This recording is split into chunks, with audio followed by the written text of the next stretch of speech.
All right, welcome back to the golf podcast. So the other day we had an interesting experience. We got to talk about it here. Yeah, we do. So we went to the LIV event at Bedminster, which would be the third event on the LIV tour. Yep.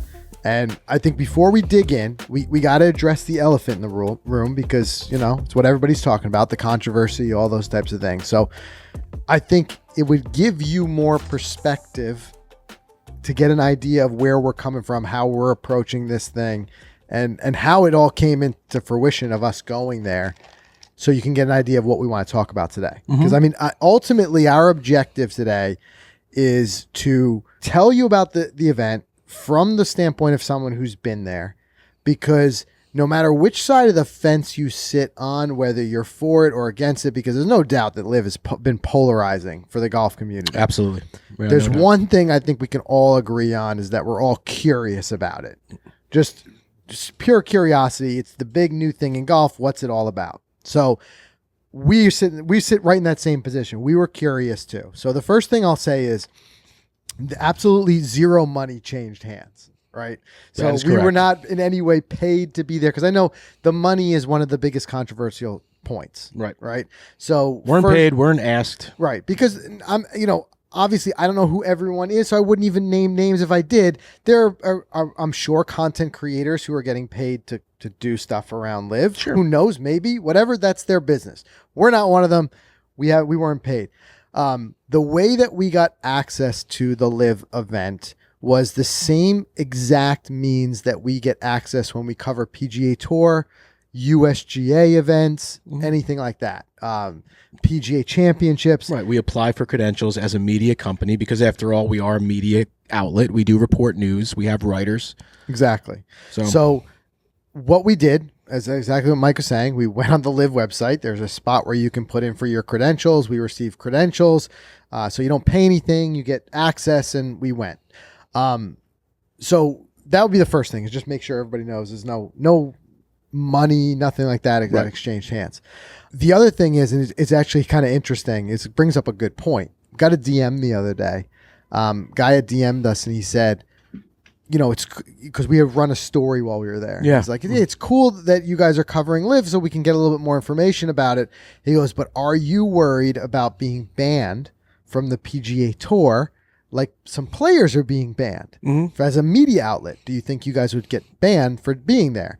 And I said, interesting point. I hadn't really crossed our mind, but the reason I say this and bring it up, because like you said, with media outlets that were there, every major media outlet in the area was there as well. They were. So we went into the media tent, and one thing I'll say about the media tent, it was, they do LIV, no doubt. I mean, I can imagine how they would be a little gun shy around media because of all of the flack that they've taken. Sure. Again, I could see that. I'm going to let everyone formulate your own opinions, whether it's justified or not justified, the amount of heat that LIV has taken.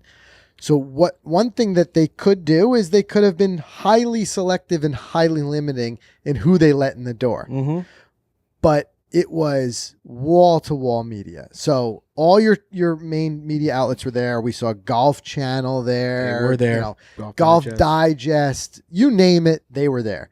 So one thing is obviously, if the PGA Tour decided to move forward banning media outlets for participating and being there as media, they'd have to ban them all, and then nobody would be at their events. And they would be covering it, right. Right. I think a lot of media outlets kind of took a similar position to us, where it's not like going there to do like rah-rah, like this is awesome, or similarly not to be there and just be like dumping on them. It was more so, hey, this is golf. There's major players and names here. I'm going to be here. I'm going to ask the questions. I'm going to do all those things. So that first kind of like sets that up. And I wanted to make sure we dispelled that right off the bat.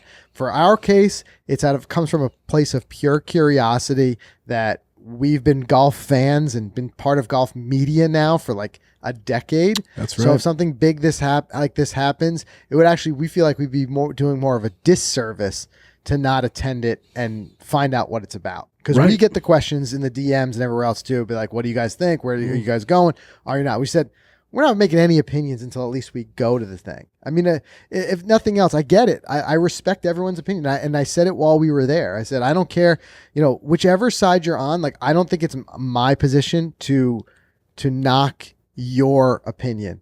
Like if you want to say, that you're never going to attend a live event because, the moral principles that you have around the money, the backing, I don't blame you one bit. Likewise, if you say, hey, I feel like it's hypocritical to go after them here and not over here, and I feel like I think it's too multidimensional to say that just wipe out one whole side of opinions. I think everybody out there, you can form your own opinions. And I would actually encourage you to, we'll leave the comments open on this. Sure. Comment away, express, as long as you do it in a way that I've always thought this, as long as you do it in a way that's respectful to others and not personally attacking each other, express your opinions. Let's have an open discussion about this thing.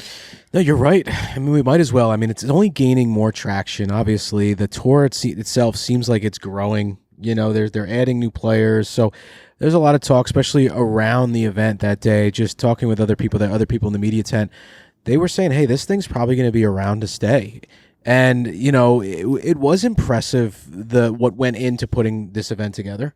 Yeah. Just being on grounds. I mean, I didn't expect it to have the huge summer stage and the fan village experience. So it had that stuff, and it was remarkable how they did it, and it made it look like a real tour event. Yeah. Yeah. So what we'll get into here is what we feel like are the pros and the cons objectively of the event itself. Right. What I'm not going to obviously dive into because it's too multi-layered and there's too many ways that, you could really formulate your own opinions as far as the controversial side of it. But purely from a golf fan standpoint, we're going to tell you what it was like for us being there. And like I said, what we liked and what we didn't like about it. Makes sense. Yeah. And I think capping it off, like I said, the things that we did like was the vibe. I thought the overall vibe was really relaxed, and I thought it was in a lot of ways it was fan centered. One thing that we didn't get it's like this could be on us as far as our planning, whatever. We didn't get to experience it with all of the fans there. There were no spectators. And that's one thing that I would want to go back again and do it again and be there when the fans are there. And ask them and get their vibe. Right. What do you think? All we can do is speak to our own vibe for it. But what ended up happening was because of our travel schedule, we only had one day we could go, and it was on a Thursday. And usually the events were running Thursday, Friday, Saturday. So we booked Thursday as our day. And for that particular event, they had a Pro-Am. So there's a Pro-Am that day, and they shifted everything to Friday, Saturday, Sunday. So there wasn't the mass of spectators. But we did get to see the players. We got to see some celebrities who were there and try to pick up, how that was working out.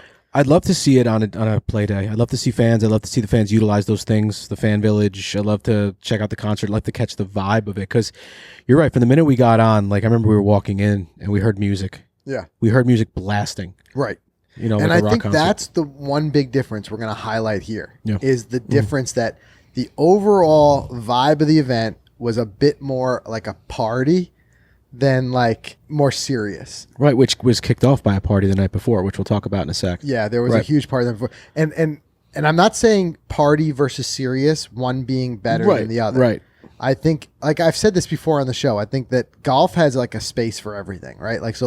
Where the waste management is more of a party and the Masters is more like going to church. It's the difference between Friday, Saturday night and Sunday morning. Right, I get that. That's a great analogy. Absolutely. So I kind of got that vibe with this a little bit in that it was like a party, and we'll talk about all the reasons it was like a party.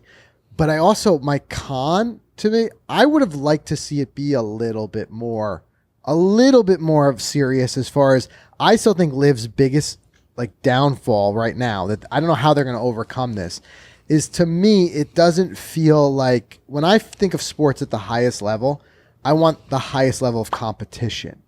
As a fan, as a sport fan, I want to see rivalries and competition. I think that's where it's going, though. With these, could be this quote all Aussie team that there's rumors of more guys jumping ship and going. But it's got to get an element of that, because I don't know. Tell me if you had the same vibe. But when I was there, I felt like guys didn't seem like they were super dialed in. They didn't seem like they were super worried about care. Right. But I think it was I don't want to jump to saying they don't care, but you want to saying they don't care. Did they seem chill? Yeah, but we also have to take that with a grain of salt because it was a Pro-Am. Yeah, but I don't care, because you know what? I've been to Pro-Ams for PGA Tour events, and I've seen guys grinding it out, just as like you can tell when people are more locked in and dialed in. These guys just felt like, to be honest, like I don't want to like speculate because I wasn't there, but it would be like they partied a little too hard even the night I think before. so. I think you know so. What I'm saying? Like that was the right. vibe. Like I got some guys are like kind of dragging, walking around. But that's another reason to wait for if you went there during play. They probably would be more serious. To me, it almost seems like, when the guys go off and play in the Ryder Cup and like before the event starts, they're like out to dinner. They've got their wives there and they're partying, and then they go and they play really serious. And then when it's over, they party again. And it's just for those 3 days. I feel like every LIV event is a mini Ryder Cup. That's what the vibe I got from seeing the players. They seemed relaxed. I just they didn't seemed get the friendly. vibe that it was as seriously competitive. But that's as what I the Ryder mean. Cup. Well, not as competitive because again, we didn't see play. But you're right. I doubt the play is as competitive. You know what? I've been there and I've seen on like let's say like a major week. There's just there's game faces. Major week is game face. You're right. Yeah, but even like a lot of the PGA Tour, there's more like even on the practice rounds, Tuesdays around the practice areas, there's more game face. This was just like it felt like a buddies golf trip. But I think that's what the difference between the two tours is. But that's what I'm saying. Right. I'm not saying it's good or bad. Exactly. I'm telling you guys make the decision what you want to see. But this is what I saw as different. I got buddies golf trip vibe from the guys who were there. Yep. Versus the PGA Tour, it's like it felt more serious. Exactly. So whether you like party, you like serious, and I don't know, it could develop. Don't forget, it's only the third event. Mm-hmm. But what for me, that was one of the differences. And I, as a person who likes to see like real competitive, I like to see when guys get their game face on. Definitely do. That I felt was lacking just a little bit. But on the same token, I think the pendulum can swing too much in one direction or the other. From a fan's perspective, we're not competing. That's where the light stuff should be. Mm-hmm. And I liked walking in and hearing music bumping. Right. I liked looking off in the distance and seeing a massive stage. How cool was that? That was wild. And thinking like, hey, I'm going to catch golf. And then after golf, I'm going to watch like some music. Right. Big names too. Kid Rock. We got the Chainsmokers. Well, I wouldn't call Kid Rock a big name anymore. Well, not anymore, but maybe back when we were banging. Chainsmokers nowadays, right? For sure. I think they're doing a pretty big draw. They're a big draw. They're the Sunday night finale band. Yeah. After the last round. But I got to think guys stick around, they party, they go, and you're right. That's the party vibe. I might go back just for the Kid You Rock might just concert. go back. Well, with that haircut and that mustache, you probably get in for free. You fit right in.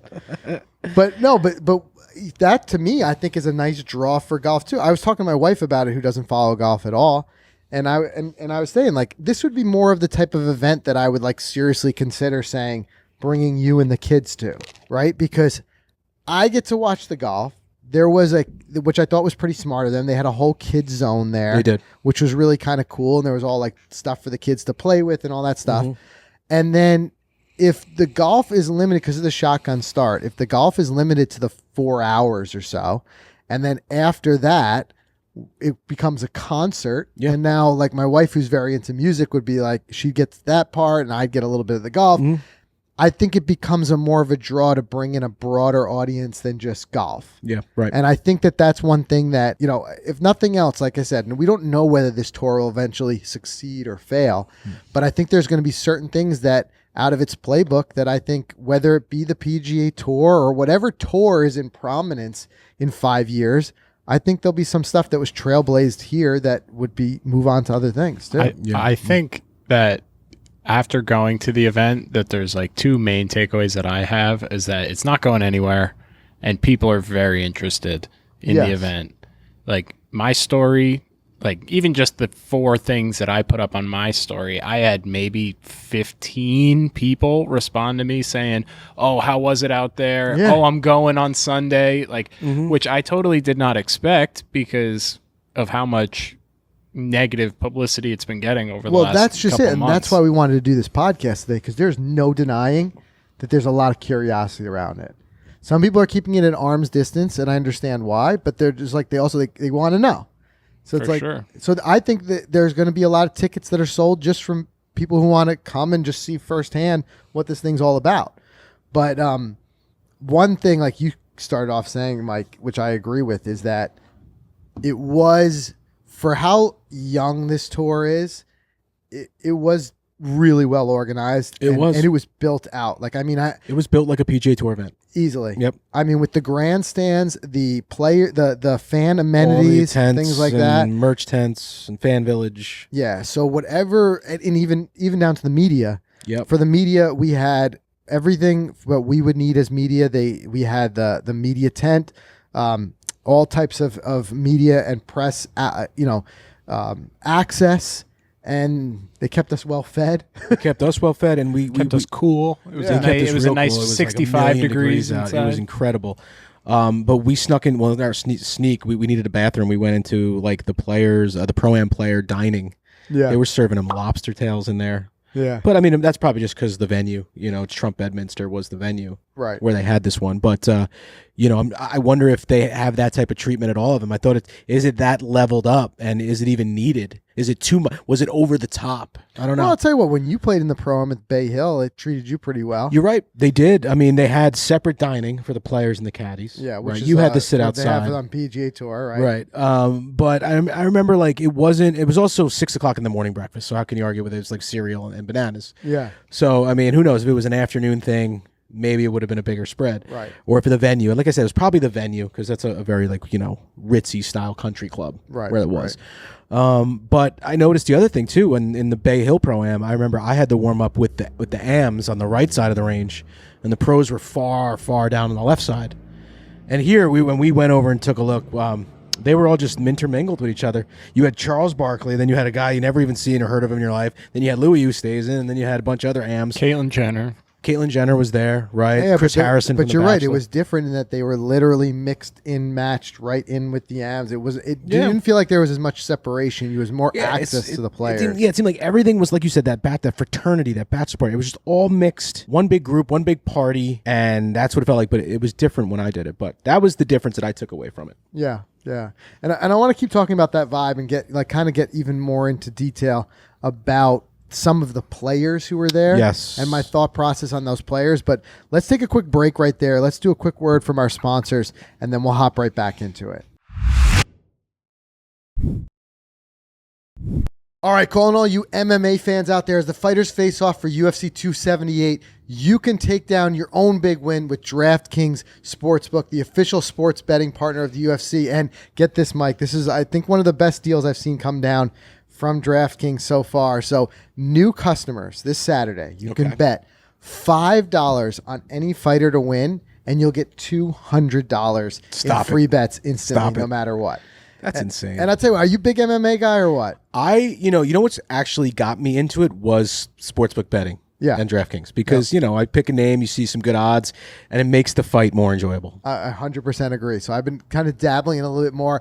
But, guys, if you want more action, you combine multiple bets from the same fight, like which fighter will win, how long will the fight will last, and more. So there's a lot you can do in that same game parlay. That's cool. Which How long will the fight last? Exactly. Yeah. Makes it even more interesting. Plus, with that same game parlay, DraftKings customers have a shot at making their bag even bigger if their bet wins. So imagine you get the fighter and you get the time and you get that parlay, you double it down. Now we're talking. Now you're talking. So DraftKings is safe, it's secure and reliable. Best of all, you can deposit and withdraw your cash whenever you want. So download the DraftKings Sportsbook now. Use that promo code Golficity, and new customers can bet $5 on any UFC 278 fighter to win, and they'll get $200 in free bets instantly, no matter what. That's code Golficity, GOLFICITY, this Saturday at DraftKings Sportsbook, the official sports betting partner of the UFC. And huge thanks to Tommy John, our latest partner here on the podcast. And, we've got some fun content that we're planning with Tommy John. If you guys don't know, they make arguably the best underwear and loungewear in the game. Yeah, I would We've even been take out fans the forever. argument. There's no argument anymore. In my camp, there's no argument. I've been wearing Take Tommy the word John argument, 5 years, and I'm not looking back. It's hard because it's one of those really great products that once you wear it once, you cannot go back. So I'm spoiled for comfort. That's it. Yeah. Spoiled for comfort. And now we're even more spoiled because they launched their 360 Sport. Mm-hmm. And these are for guys in the gym, out of the gym, golf course, sleeping, whatever. The 360 stretch fabric, it prevents riding up wedgies, which we all hate, even during your most strenuous activities. Super comfortable. They got the mesh cooling zones, anti-odor, antimicrobial technology, and I love that stay put waistband. I can't say enough about it. It doesn't fold over or get all punched up. I don't know who's developing these things, but they're smart. I was rocking them the They're whole smart. time of that Kohler trip, and like you said, it transitions like whether it's the golf course or going out to dinner. It's just that 360 is the way to go. They are. I love the colors, the styles, the whole 360 line from Tommy John. Go check it out. Easily our favorite out there. So go use Golficity code GOLFICITY, and you're going to get 20% off your order, guys. You will not be disappointed. Hey, and guys, this golf podcast is also sponsored by Gosling's Rum. It's the creator of the Dark and Stormy, which we've got right here. It has been putting a little bit in the coffee. I mean, hey, why not, right? But this has been my go-to drink this summer. It's also the official cocktail of the 19th hole. So you can get the pre-made Dark and Stormy in a can. Makes it super easy. Bring it out there with you on the golf course or make it yourself. Of course, we even made one here on the show. It is that easy to do. Don't forget to check out their golf merch store. Go to darkandstormy.com. I've got a couple of the Gosling's Black Seal shirts myself. Yeah, right. Like to rock those every once in a while. So you can get $15 off your order of Gosling's Rum, ginger beer, or Dark and Stormy cans. Use promo code Golficity. That offer is valid through August 31st. So you've got just a little bit more time. Make sure you stock up. Make sure you got enough stock to last you through the summer. Remember, you got to be 21 or older. Please drink responsibly, of course, and enjoy Gosling's responsibly. 18 years probably way back when. Right? Yeah. Well, depending on what country you're listening That's to. true. That is true. That's true. And also, guys, I want to thank Precision Pro. So big news. We got those custom plates we were talking about. Very big news. The NX10 rangefinder, which we have been loving now for a couple months since it's launched. We were talking about the custom Golficity plates. Here they are. How cool. How sleek.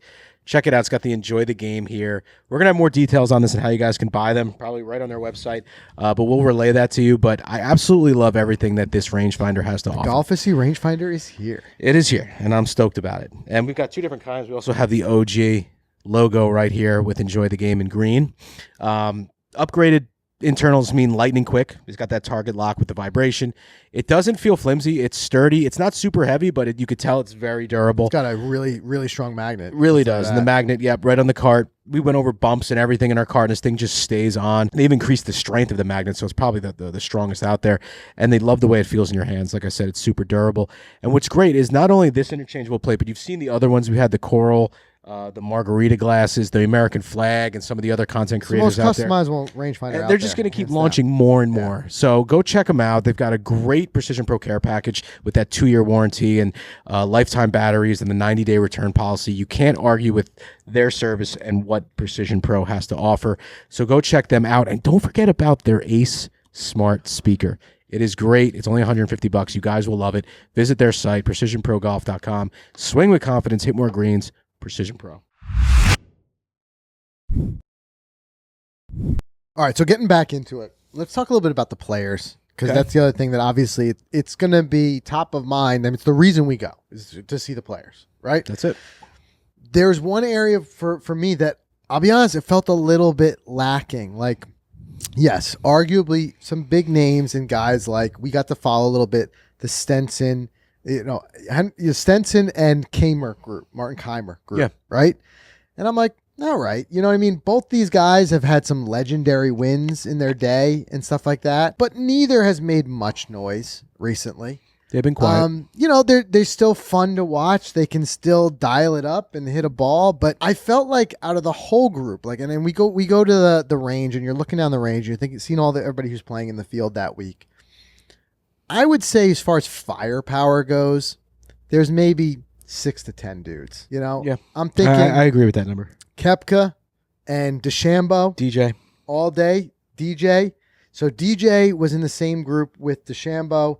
Koepka, I forget who Koepka was playing with, but I'm like, these are guys that, you know, I'll watch. It can get really competitive, pretty fierce out there, and be good, and that's what I'm looking for, as I mentioned earlier. But then the rest of the field, as of right now, is stacked with a bunch of guys. Like, sure, they have their own entertainment. Like, sure. Pat Perez, he could be entertainment for his reasons. But I wouldn't say it's a lot of guys that are really going to be super competitive on the PGA Not Tour even right now. Phil. Yeah, Phil's kind of been quiet too. Even Phil. And Phil, even in these, the first 2 or whatever so events, he just hadn't been playing well. So there's an area where I feel like, again, LIV's got to do something if it's going to be more sustainable. Because if you're going to have this kind of like not hyper competitive, a little bit exhibition-ish vibe with a lot of guys like, Taylor Gooch, stuff like that. I felt like the vibe I got was that it was like one of those mid-tier PGA Tour events. Those ones that are like in between a couple of big events and the field is just not that strong. But Frank, like what we're going through that's now. Yeah. The stretch on the PGA Tour right now with the Barracuda and the Which is Rocket why Mortgage there's Classic. no doubt that's why they're putting these events now. Because they're not, I don't think they've got the firepower yet to go head-to-head against a stacked field PGA Tour event. Like they couldn't go against the players. Not going to say it's going to change, but yet. They couldn't go up against the players and be successful. Yeah, I think if let's say the same event we attended, which was the Bedminster event on LIV, went up against head-for-head on same broadcast, I had to pick one or the other, same broadcast time, versus the Players' Championship. I got to watch the Players. Right. Yeah. Yeah, right. So I think that would be the area where, like, to me, it just felt still a little bit lacking. But how do you fix the competitiveness, though? You get better golfers. I know that, but like right now, like this is like all that they have to That's like it. choose from. So I think like what the product was when we were there, I think was really good for what they have. And they've only really been a league for 4 months less. Well, that's what I'm saying. Like, so I was impressed with how far they've come. But I think they got a long way to go. Oh, they definitely have a long way to go. But, I mean, the cards that they've been dealt, I think they're running with it. No doubt. Big time. Look, we saw, and again, it's a slippery slope to get back into the controversial parts of it, which I understand. But the PGA Tour, with them trying to put the hammer down and stopping guys from going over, whether that long-term plays out in the PGA Tour's favor or their detriment, because causing guys to have to choose sides, I don't know. If it was less like that and players could jump back and forth and depending on where the event is and what the purse is or whatever their own personal motivations are that they get to pick between one or the other, maybe that would have made a difference. I'm just saying, like, all I can make a judgment on is what I saw experiencing it as is. I can't speak to the future, but as is, I just felt like the field was lacking. Yeah. I mean, definitely can have more talent, I think. And I think, though, from basically what we're hearing is that it probably will. Like, do you think there's going to be a mass exodus after the FedEx Cup? I mean, there could be. Everyone's talking about it, but we don't know until we see it, right? I think what a large part of it will come down to is what the general consensus is as far as the controversy around it, like the social pariah of joining. If there was something that changed that tide, I think that would be part of it, because I think a lot of guys are worried about it putting a black eye on their career and their name. Likewise, I think a lot of people are holding out to see what the majors are going to do. Yeah. Because if the majors made a decision saying we're with the PGA Tour on this, and a lot of these guys could never play in a major. I mean, a lot of these guys, they grow up playing the game of golf, dreaming about playing in the majors. Right. No matter what the person. Yeah, but if anything, this LIV Golf, like these players playing in the majors made the majors get talked about more. Like all it is just bringing more eyeballs. Well, yeah, the majors always will pull the biggest players because they're the biggest events. But I'm even saying the majors that we've had this year, when the LIV players have been there, I feel like they've been talked about a whole lot more because it's just an added layer of drama. Yeah. Oh, well, no doubt. So I don't think it brings more chatting, more especially everything. around the U.S. Open, because it, was it really comes hot. down to that same thing we keep coming back to. It comes down to that curiosity. Right. We were there. We were there at the U.S. Open at Brookline, and we see the players on the range. You could hear the chatter. They're talking a little bit about it, like, hey, what's it been like over there? Right. And the caddies, too. The caddies, like, they're talking to other caddies, like, what's your experience? Everyone wants to know. They want to know. There's a lot of, like, unknowns around it. And that's why we said, let's go. Let's go see it firsthand and get an idea. Why not? So I definitely think there's a lot of promise there. As from a pure golf event standpoint, there's a lot of promise, but there's also some very big hurdles that have to be overcome to make it sustainable long term. Yeah, and I wish we were able to bring more of the fan perspective to you guys. Like, for example, we wanted to get a gauge of what the cost of some of the concessions were going to be and things like that. And like, they weren't open yet.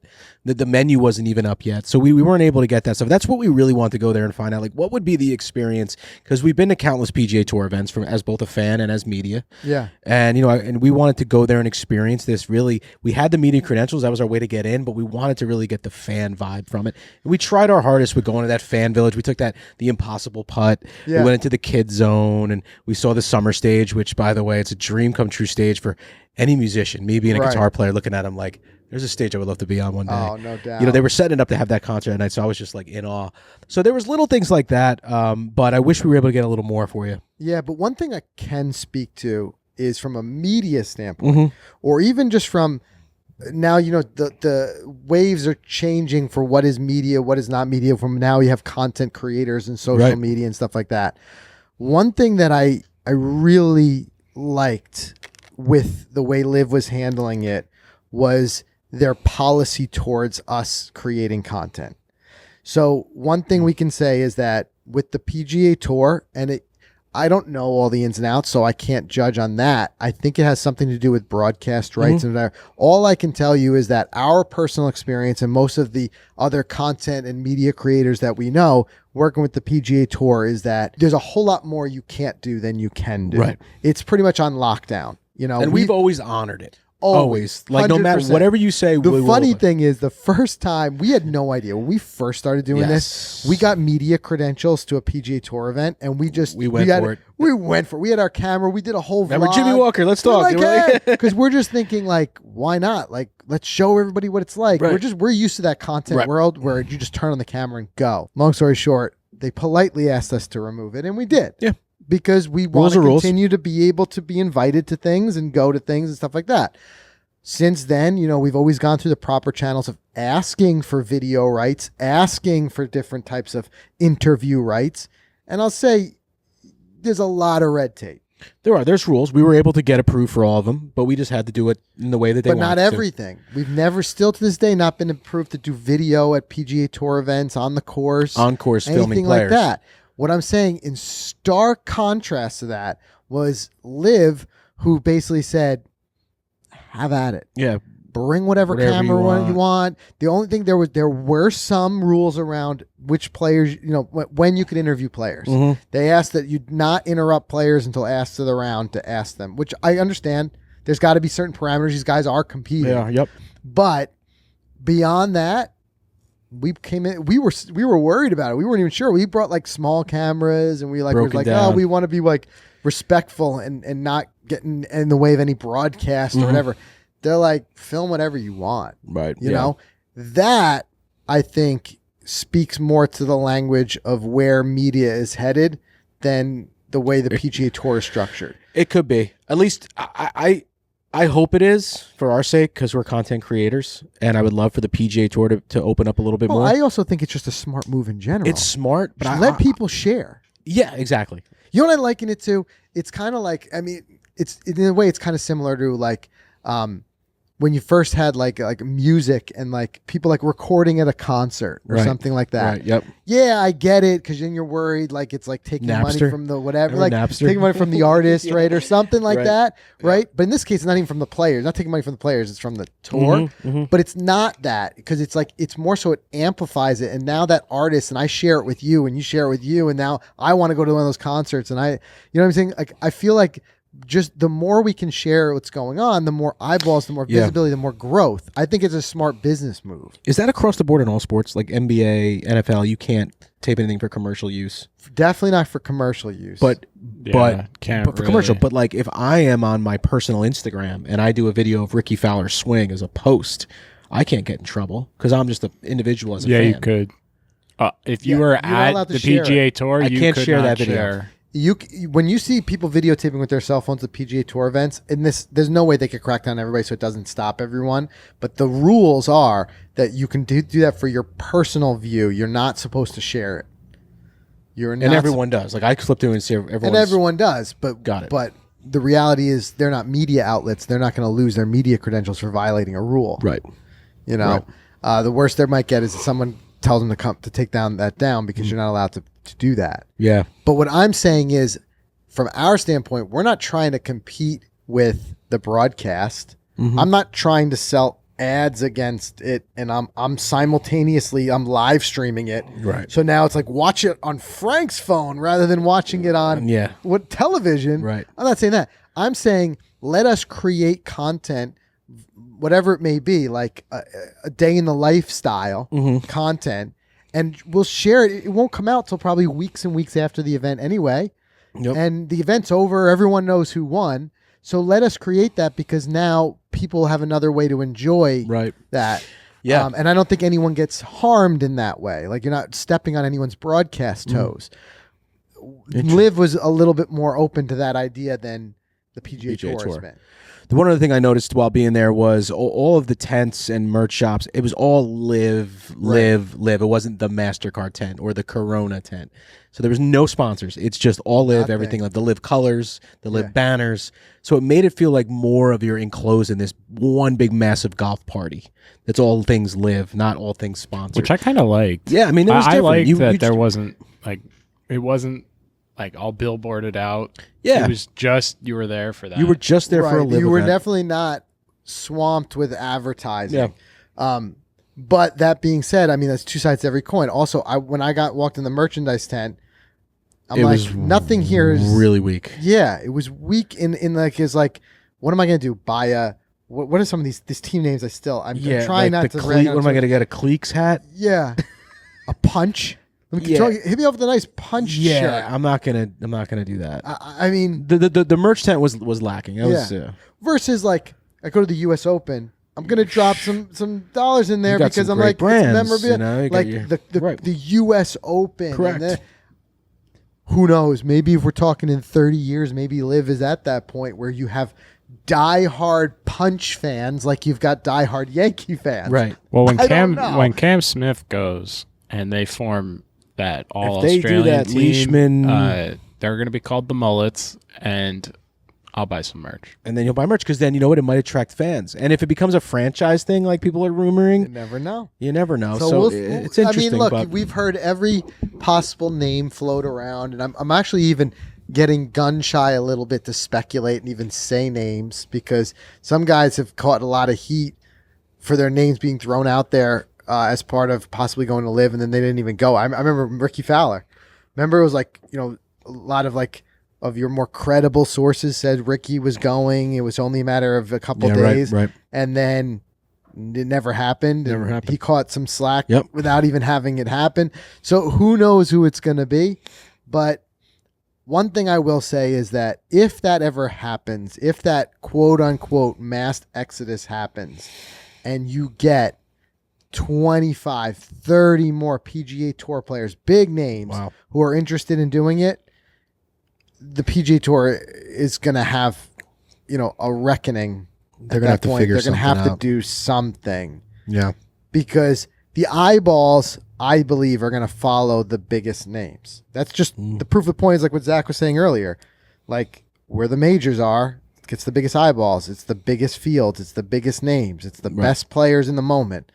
The best players in the moment all went over there.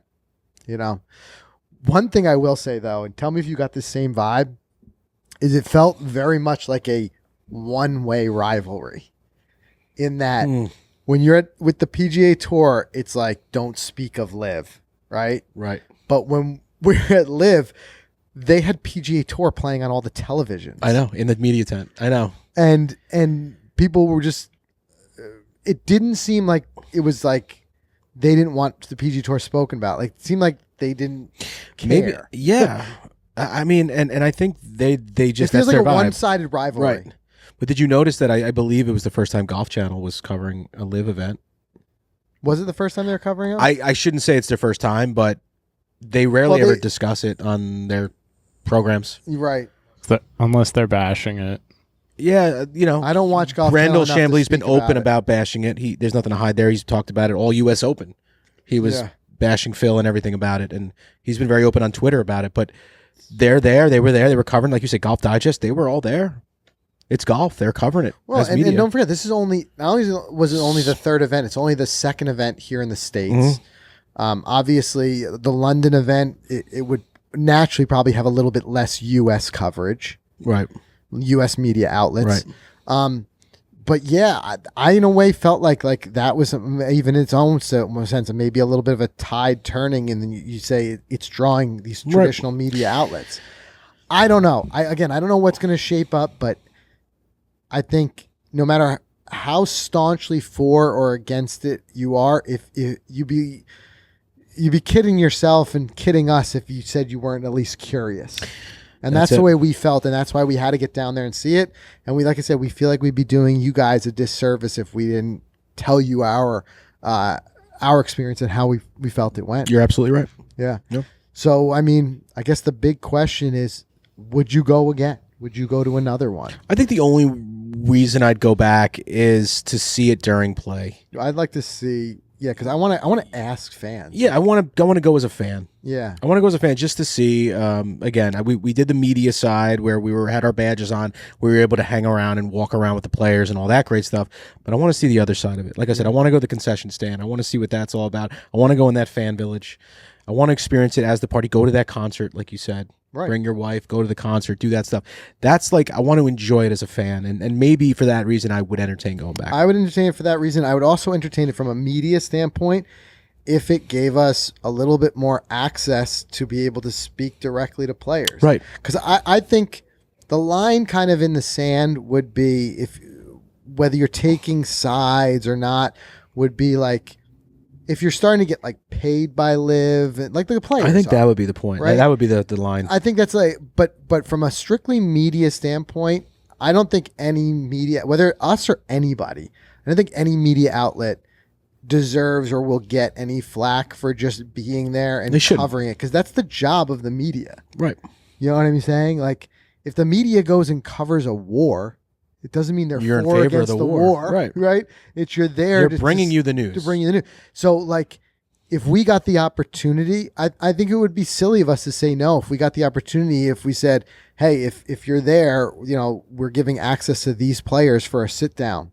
For podcast interviews to talk about all things golf, I would do it. Like, we got an event coming up in Boston. Right. And if they said, come on out and we'll give you 15 minutes to sit with whoever. Yeah. DJ. I'd be like, okay, yeah, I'll come out, and like as long as they're not steering the ship and they're not saying you're only allowed to ask this, you're only allowed to ask that, then I think it's fair game. I think it's fair game. Like you said, if they're not paying us, they're not telling us what to do, and we'll ask DJ, like, what's your feeling on this? Like, what was your motivation? Right. Like, he may be honest, be like, the motivation is the money. I don't know, but at least we get to ask the questions, right? Because at the end of the day, like you said, we are still media. We are still creating content. And that's a great podcast interview for us building this show. Right. So I don't know. But like I said, the most important thing we want to do is present you guys with the facts of what we saw. It's definitely not one day being there for the Pro-Am. It can't cover everything. So there's stuff that we didn't get to witness. Maybe we'll go back and see it again, whatever it may be.